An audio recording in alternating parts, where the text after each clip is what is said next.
Operation Domination is underway. The ultimate game plan to dominate your NFL experience. With your hosts, Dan you gotta be confident about your Achilles. Chase Thornton. Yeah, I mean, I got it. And Adam LaRue. Don't hope to be great and dominate. All right. Welcome back into Operation Domination for this Week 2 preview. Make sure you download us on your favorite podcast apps so you get all of our episodes on the go. You can also check out our video content when you go to the YouTube channel, Fantasy Football Advice Network at FF Advice Net. You can subscribe right to the Operation Domination playlist, or you can check out any of the other great content that we have for you on the network. As always, I'm your host, Dan Mater, joined here with Adam LaRue and Chase Thornton, the three amigos in the building. First things first, gents. How do we feel about week 1? Just like a quick little recap of how we did, how we felt. That's a nice soundbite. You're welcome, everybody. That's about how I felt about it. Don't you worry. It was weird. It's nobody who had Zay Flowers and Quentin Johnston and all these guys finishing at the top. The only thing that panned out like it should have was the quarterbacks, right? Josh Allen, Lamar Jackson. Okay, cool. Great. Fantastic. Derrick Henry. Great. Fantastic. And everything else was weird. Adam, what was the biggest thing that stuck out to you? Oh, biggest thing that stuck out to me. There's like a lot of old players that I thought did remarkably well, especially early in the season where you might think like guys who took a lot of time off in training camp, guys who didn't play in preseason who started off immediately well. I mean, Aaron Rodgers is the obvious one. Keenan, who just joined the Chargers, had a great day. Like a lot of old players who was like, oh, well, maybe I'm ready to write these guys off. I performed that I was surprised by. Yeah, you know what? And there's something to that with the preseason, guys not playing nearly as much in the preseason, and maybe the older guys, because they're already been in the league for a couple amount of years, are able to get off to that faster start. Because yes, to your point, we had some exceptions with the rookies, but for the most part, the young guys really did not come through like we were hoping to. It's week 1. Things will get better moving forward.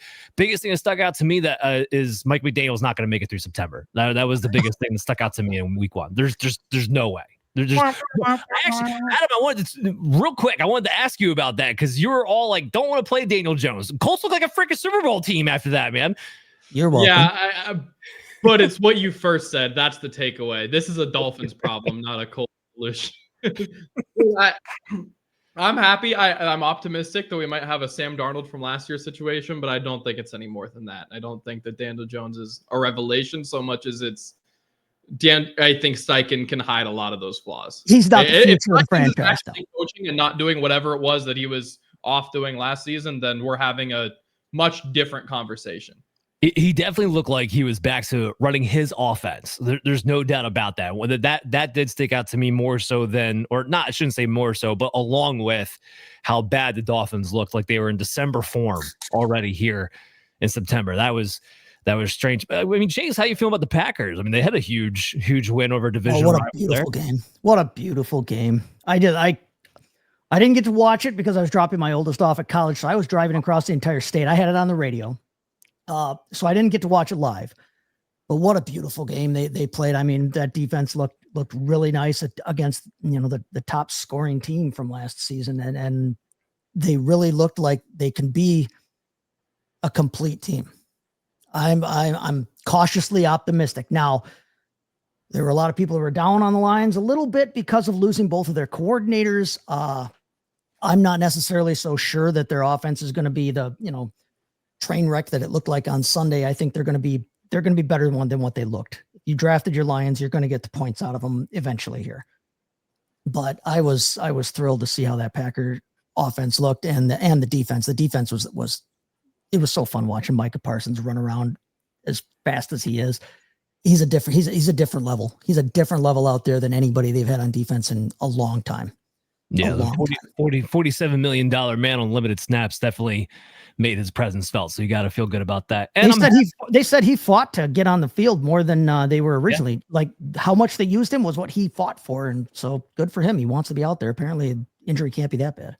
Well, you're getting paid, so you better want to be out there. I'm glad the 49ers won, but I have to say after all the injuries, I have to like remind myself that we won because I feel like we're losing. But, that's just where the 49ers state is. Take solace in the fact that you don't have to deal with Jake Moody anymore, though. Yes, that did make up for quite a bit this week. Although I don't know how much better Eddie Pinheiro is, but I'll take him over Jake Moody. That's fine. All right, so let's get into it here. We want to kick this off with some start-sit questions of the week. Again, these are some of the most popular start-sit questions that we have been seeing. So we wanted to address them and get a little fantasy info in here heading into week 2. And we have a showdown to kick off the first question.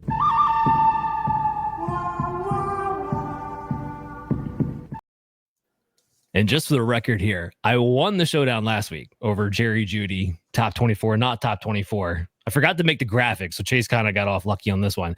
This debate is going to be between Adam and myself. Chase, I'll let you kind of judge it a little bit here. But the question that came in, and it's an interesting question, Travion Henderson or Emeka Egbuka, flex spot, half-point PPR. I said Egbuka. Adam said Henderson. So I'm curious to see Adam Henderson, who maybe some questions about his usage. Didn't look, did okay, but didn't look super sharp. Egbuka's coming off a big game. Why Henderson over Egbuka in a flex spot in a half-point PPR league? Man, it's just the matchups. They both got the opposite ends of the stick here. This is like worst case scenario for Egbuka. I have him in the 30s actually, so I know I'm a little off consensus. He's someone we're going to talk about a little bit later, but I really worry. I think that candidly, I think that having 2 Tampa Bay wide receivers against Houston in your top 24 is insane. Like, I think that is wild behavior. I just can't do it. Houston, if I recall, gave up 30 plus points twice, maybe 3 times all of last season. Their pressure against the Rams. Now, Rams offensive line, nothing spectacular. But Atlanta's offensive line didn't perform, Tampa Bay's offensive line didn't perform all that well against Atlanta, who was running out rookie edge rushers against them. And like, if Baker, who was pressured on 40% of his dropbacks in week 1, that's happening against Atlanta, who was one of the worst pass rushers in the NFL last year, added to improved from the draft. These are NFL players in their first start. We just talked about how across the league that was not necessarily a recipe for success. Now, he was pressured on 40%. Atlanta also blitzed 40% of the time. So they had to get some help to do it. And because of that, Baker was able to do okay when pressured. However, Houston is a much, much different animal in that regard. They only blitzed like 20-something% of the time against the Rams, and we're still a similar pressure rate, like 40% of the time. I worry about this being a game where, due to both quarterbacks potentially being under siege, very similar to that Rams-Texans game we just saw, that the game script just becomes very short pass, very run heavy, and maybe the volume, just short passes, does help Egbuka. Not ruling it out. I'm just worried. This is a game that I think, the over-under, I believe, is at 42. And I could see this being a pretty solid under pick personally. The Texans are not going to want to drop back a lot. And if their defense is able to force Tampa Bay to feel the same way, then this could be a very slow, very low scoring ball game. No, and that's fair. The one thing I will say in that Rams game is that the Rams defense is much better than the Tampa Bay defense. I think I feel pretty confident in saying that. So I think that had partly to do with it. But for me, it is Egbuka. I mean, first of all, it's hard to bench a guy coming off a top 3 finish from the previous week. And grants you, yes, it was come down to 2 touchdowns. But he played all the snaps he played more than Mike Evans did. He ran more routes than Mike Evans did. He had more targets than Mike Evans did. So he was like the go-to one in that situation. I'm not saying it's going to be the case every week. Definitely not. And on paper, I agree with you, Adam. Yes, this is a tough matchup. The Houston Texans do have a legitimate defense here. But Puka finished in the top 7, and he had like 10 catches for 130 yards. And Adams, yes, I know he finished as wide receiver 45 on the week, but he had a pretty decent stat line. I mean, 4 catches, 54 yards. It wasn't like he was held completely out of it and came up in big in some big stretches there. So Egbuka, who's going to be running patterns more similar in my mind to Puka Nacua on top of it, I just don't see this being an issue for him. And on the flip side of that, and if anything, if you don't want to take it out of the Egbuka side, I don't feel confident in playing Travion Henderson as a flex guy. I think that's the other part of this. So Egbuka's in my top 24. Travion Henderson is not my top 24 of running backs. I have him more as a high-end RB3 heading into this matchup. And the problem is Henderson. And I knew this was going to be an issue in September. Like, Henderson's going to be fantastic once we get past like week 6. But I knew in September, Stevenson was going to be a problem. Stevenson had more snaps played than Henderson, 46-25. He had more routes run, which I think surprises people, given Henderson out-targeted him 23-18. He outplayed Henderson in situational football, too. Short down and distance, inside the 5, long down and distance, 2-minute drill. And they're playing Miami, which is a great matchup, and I get it. Henderson just needs to break one, right? And it's Miami. It could easily happen. He doesn't need all kinds of touches in the world to break one. I'm not going to argue that whatsoever. But it could also just be a positive game script for the Patriots, and they decide to run out the clock with Ramondre Stevenson, too. I think you're also kind of running that risk. I have no questions about what Egbuka is going to be playing time-wise. So when it boils down to it like that, that's why I wind up going with Egbuka. Chase will let you judge this one. Well, before we do, hold on. How do we figure out a little showdown wager here? How do we figure this one out? I mean, I think this one's simple. It's just who scored more, really. Just who scored more? Okay, we can go with that. I didn't know if we want to go positions. That's fine. Who scores more in a half-point PPR? All right, that settles that. All right, Chase, go ahead. All right. Well, Adam, you laid out some pretty convincing arguments. There was a reason behind why you picked Henderson, but you're wrong, friend. So I'm going to side with Dan on this. Now, I picked Egbuka as well. This is not a case of where I think that we're just overreacting to the nice performance last week. Like Dan said, Egbuka played more snaps than anybody on that offense outside of the offensive line and Baker. He played more than anyone else on that team. He took more snaps than anybody else. Like Dan said, he looked like he was actually the number one target in that game, and the numbers bore that out. And then, your argument about Stevenson and Henderson, and I've said it before with Henderson. I've used Henderson and Stevenson as an example where we all like the shiny new toy. Everybody in fantasy wants that shiny new toy. We all think about, okay, especially running back, we all think, oh, the young guy. Sometimes the guy that's there just has a handle on it, or at least has a handle on it temporarily until the young guy gets up to speed. Now, I agree with you, Dan. Henderson's going to have his time in this offense. I just don't think it's quite yet. Considering the fact he was outsnapped by Stevenson almost 2-1 last week. I have questions about how much we may or may not see him. And it's purely a volume thing in that regard, then, if you want to look at it that way. It's not that I don't think Travion Henderson can be successful, running the ball against Miami. I just think he's going to have to compete a lot more with somebody that plays his same position. And there's only going to be one of them on the field at the same time. Evans and Egbuka, I know darn well that they're both going to be on the field. I think that that's a game that Tampa Bay is going to have to keep throwing in, especially because they're playing a tough defense like that. So I agree with you on the Egbuka thing. I'm not comfortable with Henderson quite yet. All right, I like it. All right, so let's move on here. Another question, and this one's near and dear to my heart. And I had Kittle in a bunch of places on top of being on my favorite team, but everybody and their mom's trying to figure out, all right, how do I replace George Kittle? And at first, I was going to use this question because one of the names in it is David Njoku, and Njoku is somebody that everybody should have been drafting. But then I'm in like 26 leagues, and I went through. And in half my leagues, people dropped David Njoku this past week. So he might actually be available on the waiver wire. So I was like, all right, this might be actually a valid question, or at least more so than I thought it was. So here's the question, boys. This guy's asking, all right, to replace George Kittle, should I go after Juwan Johnson, David Njoku, Jonnu Smith, Jake Ferguson, Dallas Goedert? So again, some tight ends I don't know if are available everywhere. Maybe he's got a couple of them. Doesn't really say. But if you had the pick of the litter, which tight ends, and we'll start with Chase, which tight end, I should say, would you use the most to replace George Kittle?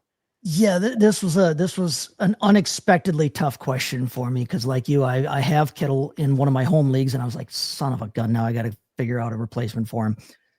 Of the names that are listed there, I'm taking David Njoku. I still think he has the highest ceiling out of any of them there, especially like we've talked about before, he was Joe Flacco's BFF towards the end of 2023.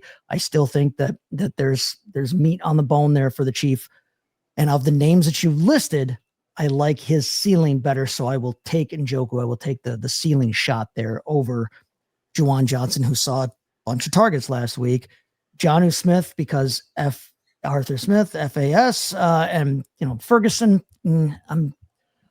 I like the Cowboys to pass more. I like that they're going. I think that they're going to have to pass more this season. But I'm not so sure how that's gonna play out this week here.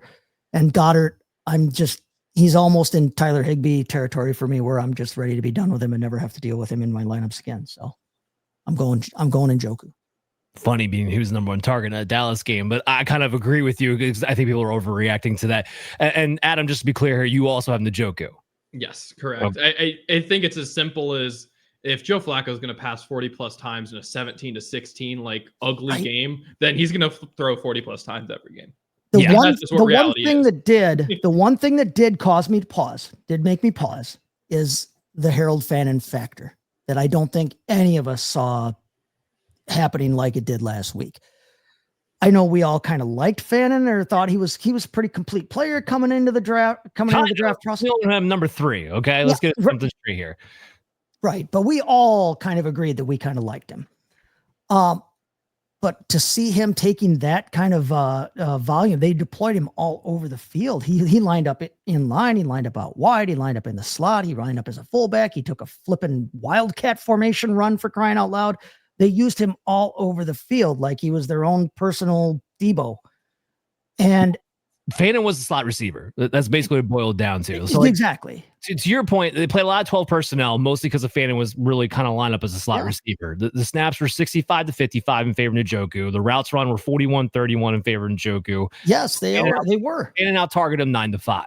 I think the targets alone right there, to Adam's point about the 40 pass attempts, 14 targets go to the tight end position. More times than not, I think that's going to be flipped. There was nothing wrong with what David Njoku was doing or playing. And I still like I said, I still like Njoku as a starter, but like we talked about a couple of weeks ago on our tight end show, I had him as a top 5 option. I thought he was going to be a locked in top option outside of the big 3 that everybody wanted to take in the early rounds. I thought if you wanted to wait for a 5-round discount and take Njoku, you were going to get maybe commensurate value for him. Way bigger value, in fact, because you were going to get commensurate production out of him. I think that knowing that Fannin is there now, essentially taking that number 3 wide receiver role and running with it, I think that limits Njoku's ceiling a little bit more than what we had thought he was going to have when it was just him as Joe Flacco's best friend. So maybe that was the only thing that gave me pause. Maybe not. Again, 14 targets to the position and still might be plenty left on the bone. I did want to make a quick mention, though, of Juwan Johnson, because I think this somebody is worth mentioning. I think there's somebody who could actually be a top 12 tight end, at least while Foster Moreau and Taysom Hill, who are both out on IR, are hurt. Because the guy played, and you want to talk about guys who played a lot? Right. He played an insane amount, 74 snaps. Like he played the most besides the quarterback in that game. 47 routes run, 11 targets out of Juwan Johnson. What's Juwan Johnson's real problem always been in his career? He never played enough. If this is what he's going to do, if he's a full-time player now in this offense, it's always going to be trailing. It's always going to be a negative game script. I don't care if it is Spencer Rattler or Tyler Shuck. We're talking about Juwan Johnson as a at the very least, a high-end tight end 2, a low-end tight end 1. So while my answer is David Njoku, I at least wanted to make mention that Juwan Johnson needs to be on your radar if you're looking to replace the tight end position. All right, let's get into the next question here, where you and Adam, Chase and Adam, are going to kind of go back hand in hand here and go back and forth. So the next one was he needs 2 wide receivers and a flex out of this group, which was T. Higgins, Davante Adams, Emeka Egbuka, RJ Harvey, and Travis Etienne. And I think we all agreed RJ Harvey kind of goes off the list here when you're talking about this group of players. I thought the battle in this question was going to be between Egbuka and Etienne, but you two are different in a different way. So Chase, you have Higgins, Etienne, and Egbuka, but Adam, you have T. Higgins, Davante Adams, and Etienne. So you both actually agree on Etienne. It's just whether it's Egbuka or whether it's Davante Adams. So Adam, why Adams? Yeah, I think that the Rams situation was a byproduct of playing the Texans. I think it's the Texans is going to be the common denominator, not necessarily the Rams and not necessarily like any of the other parts of it. I'm still cool with Adams. I thought Stafford actually, for as much concern as I had coming into the season with his health, I thought he looked a lot better than I expected him to. That offensive line certainly isn't great, but the situation isn't going to get much worse than playing against the Houston Texans. So I still feel good about Davante Adams. Puka also got his, he'll be running with a questionable tag forever because he can't stay healthy. Yeah, he'll be fine. He'll play, but I'm sure that they're monitoring his situation closely, I guess is what I'll say with Puka. So I just feel a little bit more confident about Davante Adams. I think at this stage of his career, he's a pretty weekly consistent wide receiver 2 type of guy that I'm going to peg in that range.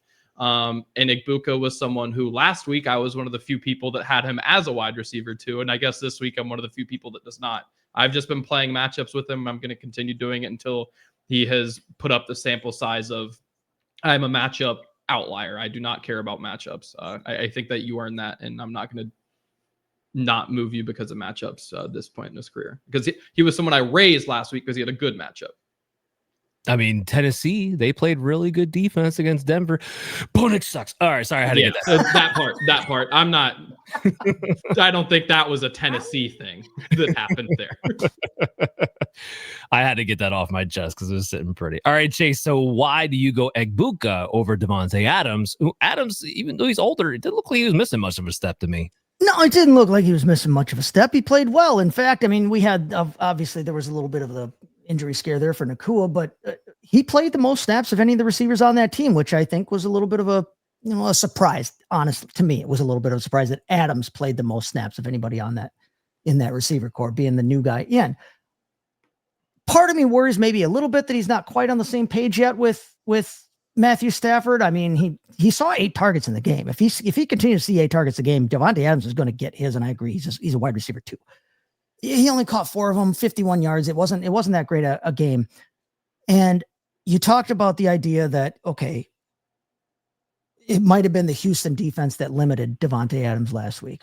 Yeah, but we just talked about it earlier. In fact, Dan brought it up, and I agree with him. I think Egbuka is much more Puka Nacua in against that Houston team and in the Tampa Bay offense. And Puka Nacua himself had 10 catches for 11 targets for 130 yards and actually was a wide receiver 1 last week. So just between the two of them, I still think that I like Egbuka's, I like the way Egbuka matches up with them. I think they're going to have to keep throwing there. I'm a little worried that maybe Adams isn't quite on the same page. And I'm a little worried, to be dead honest with you, I'm a little worried that maybe they won't have to quite throw as much against Tennessee. And if they don't have to throw as much, then Adams isn't going to be seen as much. It's close for me. It really is. I have Davante Adams ranked at wide receiver 21 this week. And I've got Egbuka at wide receiver 19. It's not like I've got a ton of space between them. It's just between the two. I'm willing to take the upside on Egbuka this week based on, honestly, weirdly enough, reverse of Adam, based on the matchups. So I'll be the tiebreaker here. I'm exactly in line with Adam here. I also had T. Higgins, Davante Adams, and Travis Etienne. And mostly because of this reason, Chase, you mentioned the matchup, how much are they going to have to throw? Tennessee's not a team you can run easily on. Like, I don't think Kyren Williams is going to have much of an efficient day. He might get a touchdown because they always seem to get Kyren the ball inside the 5-yard line come hell or high water. But so he'll be fine for you fantasy wise. He's still I think he's a top 13, 12 running back for me still this week, regardless. But the move the ball against Tennessee, it's better if you can throw it. And Davante Adams just looks so good to me. Now to your point, I think I have maybe 3 spots of space between Adams and Egbuka. I got Egbuka as wide receiver 21. I got Davante Adams at wide receiver 18 for the week. So it's real close. I got them both inside my top 24. For me, I thought this was going to be, again, about Travis Etienne or Emeka Egbuka. And I kind of wanted to mention Travis Etienne here real quick. I mean, we had the news about the Tank Bigsby trade. First of all, that does wonders for this backfield because now we know it's Travis Etienne until Bashaw Tootin gets some work in. And that might still be a minute before that really happens because Bashal Tutin can't pass protect. So until he can at least be somewhat competent in that area, I don't know how much he definitely takes over. Maybe they do something along the lines that Cohen did last year where they just let Tutin play early downs and let Travis Etienne be the Rashad White of that team. But after the way Etienne ran last week, and I get it was against Carolina, but there's no way he's losing touches after a performance like that. And when I'm looking at Etienne, like he's my running back 16. So he's going in for me over Egbuka, but Adams, I do have him playing a little bit there. Okay, so let's talk about another tight end question.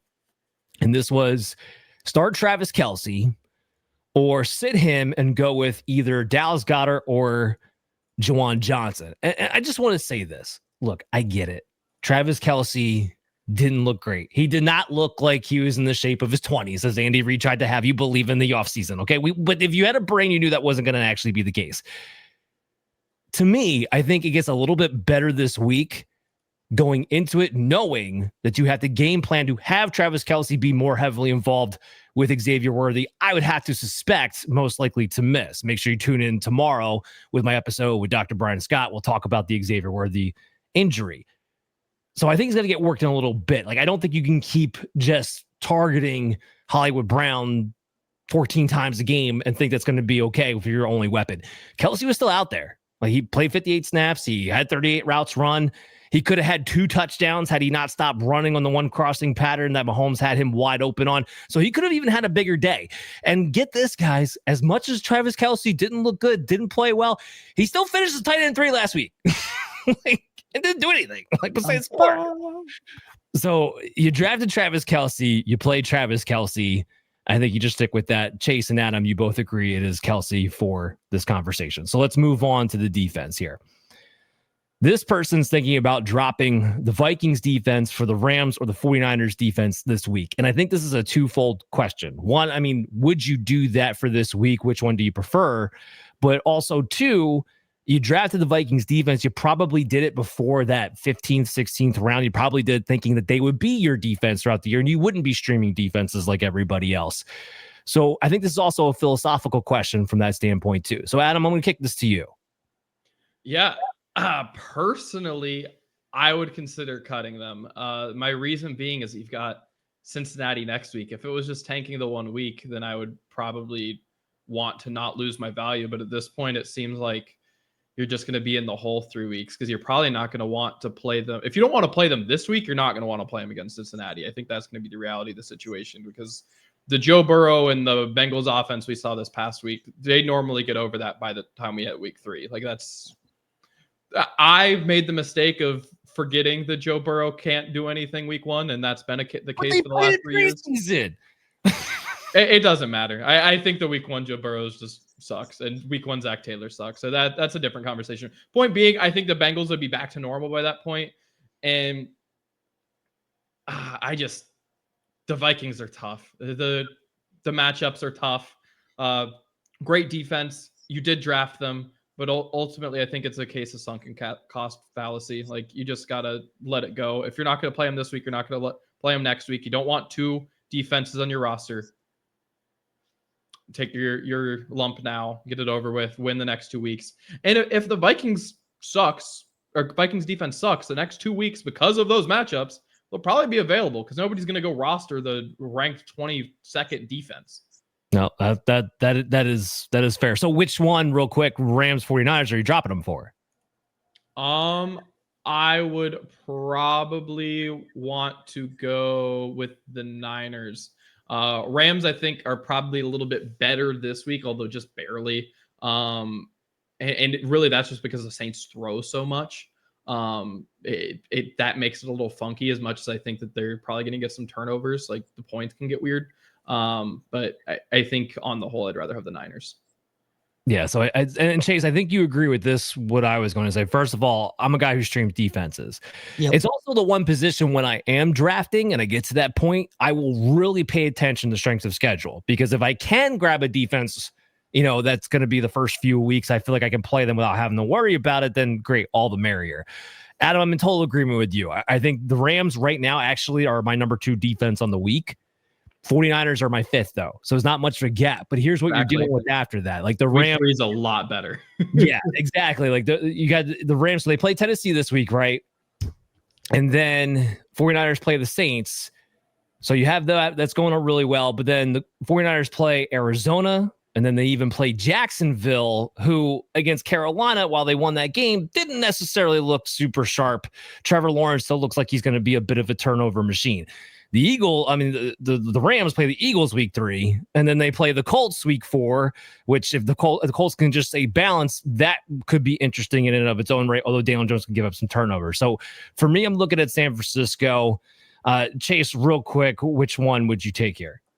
For the week, like I said, I'm a streamer at DST too, so I wouldn't have drafted the Vikings in the first place. I'd probably be looking elsewhere anyway, but the Rams are a 1 week solution. I like them this week. I have them ranked at number 2. I have the 49ers ranked at number 3. So for the week, I'll take the Rams, but I agree that the Niners might have multiple week juice here instead of just being a 1 week wonder. Yeah, and my mic is trying to attack me while we're doing this. So I'm trying to keep it moving here. All good. All right. So we got to the questions. Keep those questions coming. We'll go through that segment every single week. Let's talk a little bit about where we're different versus ECR this week, gentlemen. Chase, I'm going to go right back to you. Who's the number one guy that you have a big difference with ECR this week in your rankings? Number one guy, and I know some people will accuse me of being a homer here, but my number one guy that's different from ECR is Romeo Doubs from the Green Bay Packers. I have him at wide receiver 36, so I have him as a fringe wide receiver 3, but the entire rest of the world thinks that he's down in the 50s somewhere. So I'm 16 points over ECR with him there. I just think you look at Romeo Doubs, he's still the top receiver on that team. He's in terms of playing time, in terms of snaps, in terms of looks, Romeo Doubs is still the lead receiver on the Green Bay Packers until and unless Matthew Golden or a healthy Christian Watson, which we may never see, until someone takes that title from him. Romeo Doubs, even with all his head case problems, even with all his head trauma problems, is still that number one wide receiver in Green Bay. So I think that he has the ability to score some points there. Like I said, I've got him as a fringe wide receiver 3. I don't see big things out of Romeo Doubs. I still don't want any of the Packers wide receivers or frankly, any of their pass catchers on my roster or in my starting lineup at least. But Romeo Doubs is my biggest discrepancy there. Yeah, so I'm trying to find it here because I don't think we're much. Well, I have him at 45, so I have him as a wide receiver 4. But if you're playing 3 receivers, still ahead. Still might be a flex. The point is that he played the most, and this is what we knew about Romeo Doubs as far as actual stable snap playing time. We knew he was going to be the most stable out of all the Packer wide receivers. Matthew Golden is not on the injury designation list now, but he was a little bit, so he got a little bit banged up. He only played 1 more snap than Dontayvion Wicks. That was the disappointing point there. We'll see if that changes. But this Commander secondary is one that I definitely think you can take advantage of. So I'm not going to argue with that one too much. Adam, what's the biggest difference you're finding yourself on? Besides Egbuka, because you've already hammered him into the ground. Yeah, we've had that conversation. For me, it is Kenneth Walker with ECR still having him as, if I can pull it up really quick, I believe it was 24, and I have him at 30. I think they have him like 8 spots ahead of Charbonnet, who outsnapped him like 30 to 21. I think that is bizarre. I liked Walker a lot coming into the season, and I'm not killing him completely. I still have him, like I said, at 30, so nothing crazy. But to have him significantly ahead of Charbonnet at this point, like I just don't think there's any evidence to do that. Realistically, I'd be concerned that it flips even further, just given the snap count went the way that it did, and Kenneth Walker is actually the one that had the better receiving workload, which I don't think any of us would think that is sustainable. I think if Charbonnet takes the job, he gets receiving too, because realistically, he's at least the better pass blocker, if not the all-around better receiver. So that situation is one that I'm going to be monitoring for at least the next month for sure. I think there's a lot of ramifications there. But yeah, I think confidently playing Kenneth Walker as an RB2 this week is a little much for my blood personally. So this one hits kind of close to home. So I'm going to ask you a question on the fly here, Adam. Yeah. because I have a league where I have Kenneth Walker and I have Zach Charbonnet. Ooh. Now, because thankfully it sounds like Drake London's going to play, I have Jameson Williams as a potential flex. And then we're talking about Kenneth Walker and Charbonnet in the flex. So between those three, what would you do? I think for me, it's between... I think I'd want to go Jameson. The thing with Walker and Charbonnet is I'm still not 100% certain it will be Charbonnet. I'm not killing off Walker. So I just have them RB 30 and 31. I have them off on their own. I'm like, one of you is probably going to be the guy. One of you is going to beat this, but I can't confidently say which one yet. So I'm just going to put you over here. Jameson, I think is going to have a bounce back week. I think Detroit's going to have a bounce back week. They're at Detroit, or they're like in Detroit. They're home in a stadium. I think they'll be fine. Yeah, I tend to lead that way for me personally. Look, with the Kenneth Walker stuff, some of it could be, look, he did not practice a lot throughout training camp, right? He kind of really just got back into practice for week 1. And some of that was, well, we didn't know how injured he really was, whether just being careful with him. But regardless, he clearly didn't have his legs under him, so Kenneth Walker started the game. It was just he wasn't able to really get going here. Charbonnet, while not overly successful, was more successful. But then I look at what the Jets did to the Steelers. And I look at what Breece Hall did. And I look at the type of runs that they attacked the Steelers with, of which Breece Hall was successful. That fits more what Kenneth Walker does in that offense. I also think Seattle has Kubiak in particular, has a bit of a bounce back in week 2, because he did not call a very good game in week 1 either with his play calling. So I do kind of go back and forth, but I'm with you right now, just based on what we saw in week 1. I still think Kenneth Walker is the lead guy in this backfield when it's all said and done. But for week 2 coming up right now, there's really no telling either way. To your point, I don't have them one space apart, but I only do have 3 spaces apart. Both as RB3s this week. Kenneth Walker 28, Zach Charbonnet RB31. So I'm kind of with you on that standpoint. It's a little crazy for them to be too far apart. It's a little crazy to be too confident in either one or the other two. And the Steelers, I got to think run defense wise will be better than what we saw in week 1 too. The defense is too good to just be run on all over. Let's get into my guy. So my top guy is actually Caleb Williams. And I'm shocked because Williams, especially from a fantasy standpoint, was pretty good in Monday. 58 yards on the ground, a touchdown. Yes, most of it came with his legs. I know he only had 210 yards passing and 1 touchdown there, but he finished the QB9 on the week, and yet ECR is ranking him at QB 17. I got him at QB 11 heading into this one. It's a well coached, good Minnesota defense that he came out firing on, at least during the scripted part of the game. But what stuck out to me the most, and this was the debate all off season long between multiple people, was Ben Johnson, who loves playing on time, going to allow Caleb Williams to be a playmaker and a dual threat? And we got the answer. The answer was yes, because to me, and I don't know if you guys agree with this or not, but Caleb Williams looked like he had actually gotten faster this year as a rusher. And I don't think he actually got faster. What I think the difference is that he got more decisive. And that's coming from the coaching staff, because when the lane was open, he did not hesitate to take it and take off and run. That means the coaching staff is not in your ear telling you to play on time. They're not telling you to not scramble around. That's coach saying, like, look, you don't see it. You see a lane, go ahead and take it. If Caleb Williams is suddenly going to become a dual threat, which he is capable of doing, now we're talking about a whole new ceiling to floor ratio with Caleb Williams coming into this, beyond the Ben Johnson offense, beyond the weapons that Chicago has this season. And with the tough schedule they have to start, that could be the difference between Caleb Williams finishing as, potentially a QB 6 or a QB 15 this year. So I like Caleb a lot in this game too, going against Detroit, who I think in Detroit will have a little bit of a comeback. I think this is going to be a little bit more of a higher scoring matchup, another divisional matchup. And Ben Johnson's licking his chops to prove himself against Dan Campbell. So I think he'll have a few extra things up his sleeve. Yeah, Caleb Williams is somebody I'm starting as a top 12 quarterback. You guys can react to that. Ooh. Okay. I have him ranked at 19. I have him just below his ECR.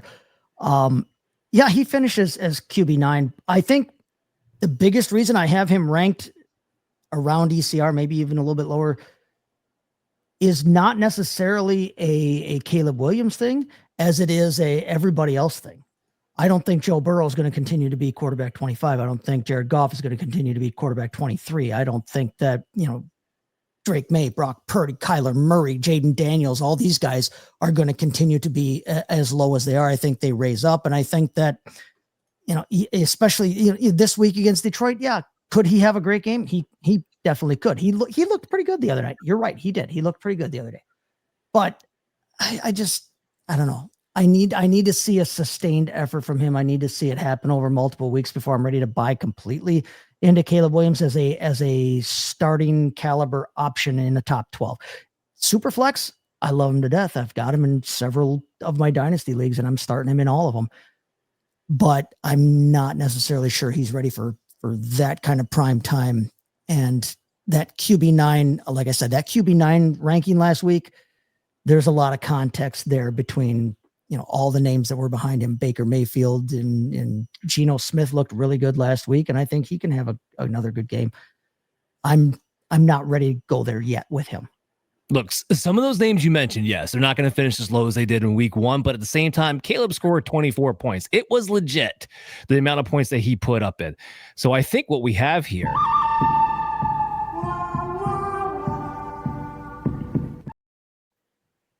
Let's do it again, Chase. Let's do it. Let's see double or nothing. Let's see. So if Caleb's a number one, if Caleb is a QB1 this week, hold on, because you got him all the way down at QB19. I got him at QB11. It was a back end one. Let's not get a little carried away here. All right, well, let's top 14. If he's 15 or less, he's you. Top 14, he's me. How about that? I think that's fair. All right. We'll take that. I think that handicaps towards you a little bit, but I'll take it. I'm willing to go there. I'm giving you more. It's 3 spots lower than my rankings, and you're getting 4 extra spots. It's more towards you, if anything. Chase is back walking it. Look, I'm not back walking. I'm saying no. Okay, where do you have him ranked? Welcome that. I'm 11. You have him at 11. I have him at 19, and we're talking. Where's the line we drew? 14. If he's 14 or higher, he's me. If he's 15 or lower, he's you. So he had, okay. Well, that's pretty fair, amigo. I'll take it. Take it over a drink on the happy hour.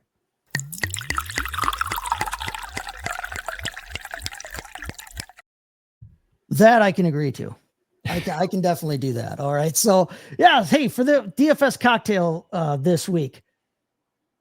Well, we made a couple of right calls last week. I guess I was right on Cedric Tillman being the receiver to have off of the Browns there. It was just such a weird week league wide, though. You kind of have to throw all the numbers out the window from last week. So we look at the slate this week.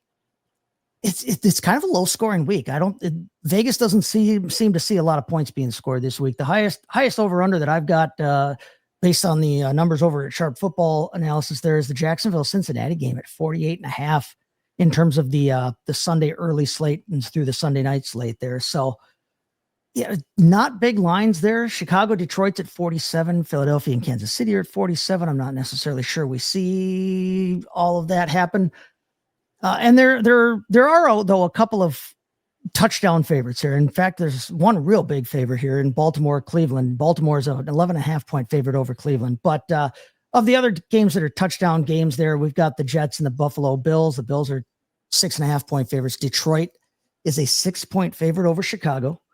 And Dallas is a 6 point favorite over the Giants. And then there's a 6.5 point favorite in the desert as Arizona hosts the Carolina Panthers. So I want to look at these higher numbers, these higher over under totals for our past game on our DFS cocktail. And we are going to go with and start things off with Mr. Jalen Hurts at quarterback for 6,800.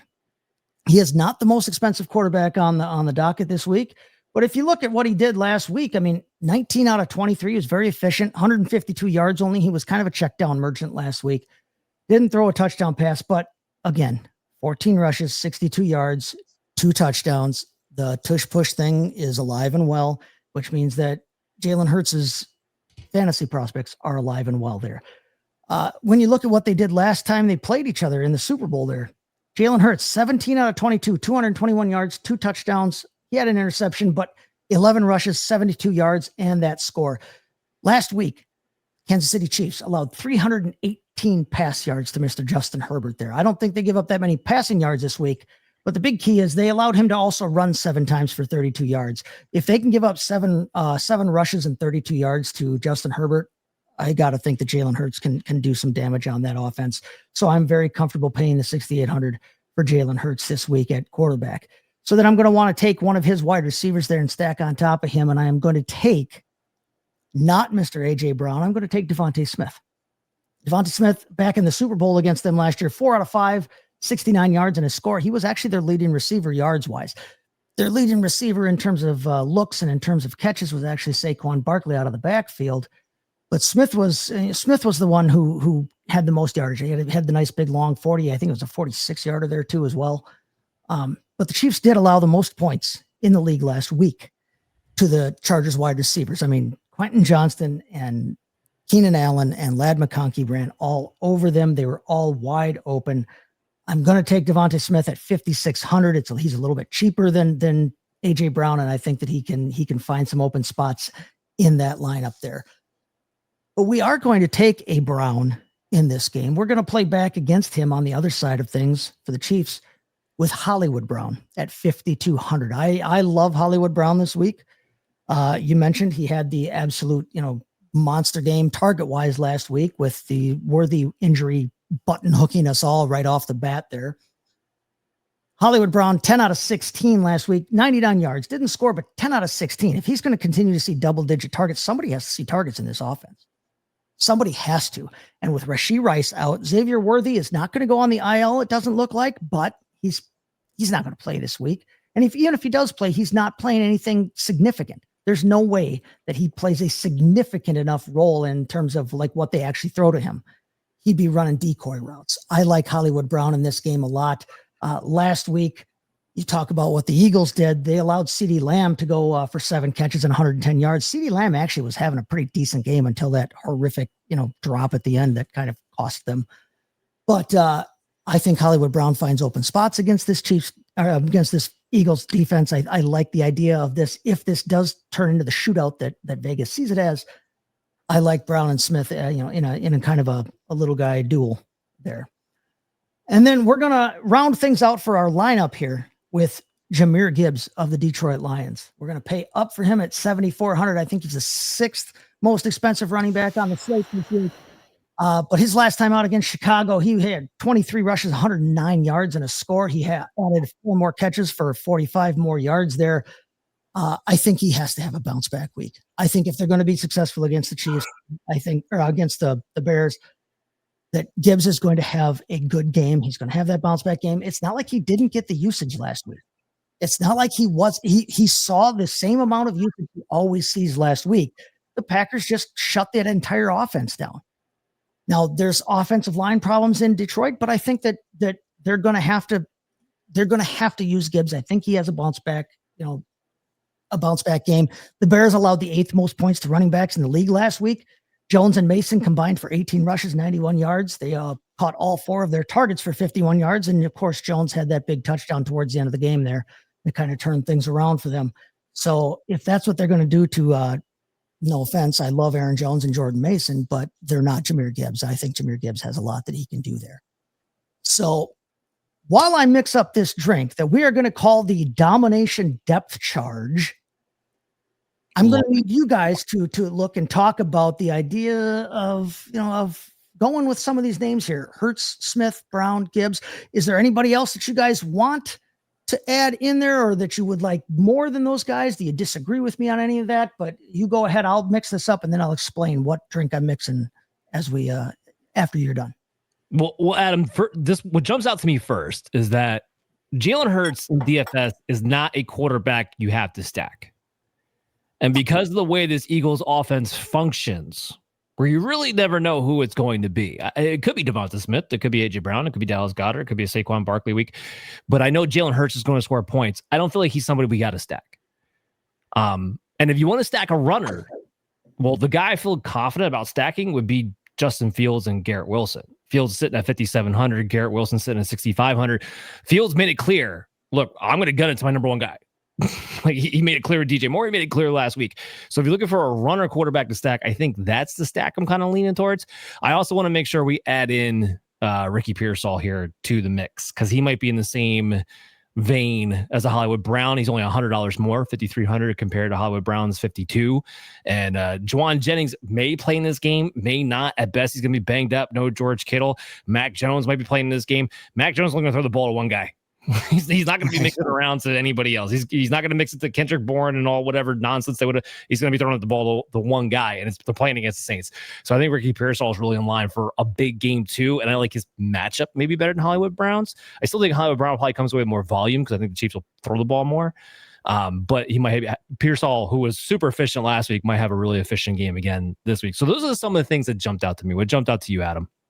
Yeah, you mentioned Garrett Wilson. He was someone who, as I was looking with the money left over from some of your guys, Garrett Wilson was someone that I was like, well, if I go cheap with like a Dylan Sampson, then I can have Garrett Wilson as an extra receiver and feel really, really good about it. So either way, I think Garrett Wilson's a great player like him. Pearsall is a good mention. Yeah, I like it. No, I like all of those names. I'm not going to argue with anything you said there. The thing that I liked about the core four that I just kind of threw out there was that they were affordable and they did allow you to spend up at some of those other positions if you wanted to. So yeah, Smith and Brown. I mean, you're not even spending $1,100 for your wide receiver. You're starting for two of your starting wide receivers. I like that idea. Yeah. So I'm not going to argue with any of your points there. So the domination depth charge real quick here before we end things. If you guys have had, if any of you have had the old school Jaeger bomb or a lunchbox or a depth charge, a real Irish, depth charge, or they used to call it a different name, but we won't mention that on air. It's a little insensitive. It's one of those, this is one of those shots. It's a drink. It's a shot actually. It's meant to be taken as a shot, but you're going to fill your glass with a stout. And so for this one, for the domination depth charge, we're going with Dragon's Milk. Some of you guys, if you've seen my stuff, if you watch my baseball show, if you've seen me on other shows, the Dragon's Milk is one of my favorites. It's a bourbon barrel aged stout here. 11% alcohol by volume. It's a heavy, heavy beer. So this is not one that you need to, sit by the pool all day long, but you're going to fill up your glass with that. Then you're going to take just an old school regular shot glass. You're going to fill that most of the way with a bourbon. I told you that the Dragon's Milk is a bourbon barrel aged stout. So I'm going to use a bourbon. I'm using actually Border Bourbon, which is a local bourbon here from Northwest Wisconsin. But you're going to fill up a shot glass most of the way with that. And then on top of that, we're going to drop some Jackson Morgan Southern Cream, brown sugar and cinnamon liqueur. This is kind of like in the same vein as a rum chata, as a Irish cream, but this one is made with Tennessee whiskey and it's brown sugar and cinnamon flavor. So you're going to top the shot glass off with that. Then you're going to take that shot glass off. You're going to drop that into the drink here. You're going to drink that all in one shot here.